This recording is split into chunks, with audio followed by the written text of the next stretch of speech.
In my last video, I did a full Sonic Shred guide, and to be honest, I think I undersold it. This build is insanely fast, and something I didn't emphasize enough in the last video is that if you play this on controller, you can go even faster. And the reason for that is because you don't have to aim where the enemies are. Even if you can't see an enemy, if there's an enemy in the direction you are pressing your attack towards, you'll dash towards them, and this means going through walls, and honestly going places you don't even mean to go. But what this allows us to do is to speed through dungeons and zip around like crazy anywhere we go. Now, if you haven't seen my previous video, I highly recommend watching that first, because I cover all of the details of the build. But in this video, I'm going to focus on the speed farming specifics, because there's some changes you can do to make that even better, and I might talk about a couple things I forgot. But before I do that, if you haven't already, hit the like, comment, and subscribe, and stop by my Twitch at twitch.tv/screamheart. I can answer any questions you have, or you can just hang out and have some fun. Now let me break it down for you. Alright, so first off, a couple of things that I forgot in my previous video. One is the Waxing Gibbous has a built-in mechanic that gives us 100% critical strike chance, and I did leave this in a comment underneath the video,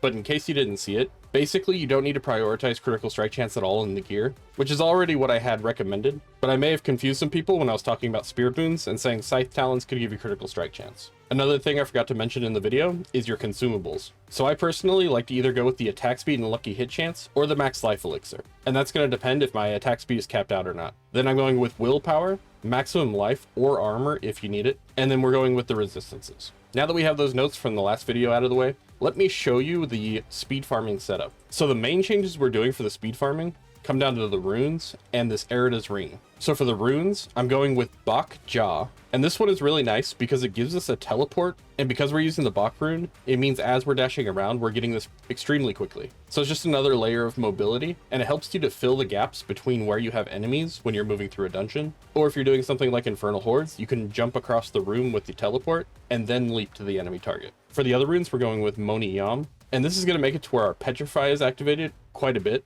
And obviously we're pairing this with Erida's, which is going to pull enemies in and deal damage. Now for most T4 content, and even stuff a little bit higher than that, aka like higher pit levels, the damage effect from this will actually kill almost everything around you. It isn't until like pit 75 or higher where it's not one-shotting things. As you saw in the video from the opening, this is very effective. Another little note since the last video is that I think I've actually decided that Lupine Ferocity is the better choice here. Realistically, if you don't need the damage, so if you're doing lower content, you're obviously going to get more out of the attack speed and damage from Bestial Rampage. But when you're clearing in the high pit levels, you're talking about a 25% damage increase, and the 30% attack speed is not going to make up for that. So you can still use either one, but if you're trying to push the higher pit levels especially, make sure you use Lupine Ferocity. And some more clarification from the last video, apparently the electric shock here does work for the Stormclaws aspect. It's apparently calculated after the Rabid Bear aspect, so it is worth having the points in here. And I also decided to put a couple of points in Nature's Resolve, just to help keep our Fortify up. I also had some questions about the unique amulet that affects the Lupine Ferocity passive,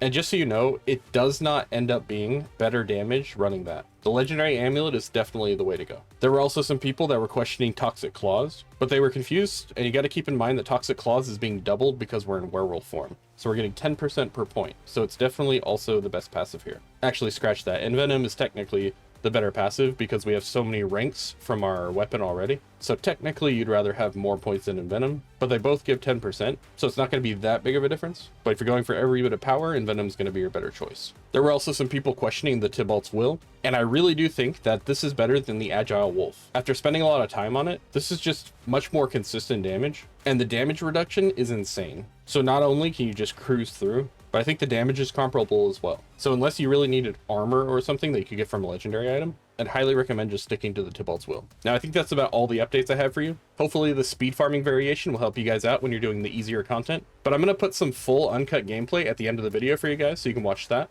But for now, I'll see you guys in my next video. Daddy Druid out.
Subscribe to Scream Heart. He's more than an old fart. He makes lots of fun builds. I promise his streams chill. He should probably be faster. Come watch this disaster.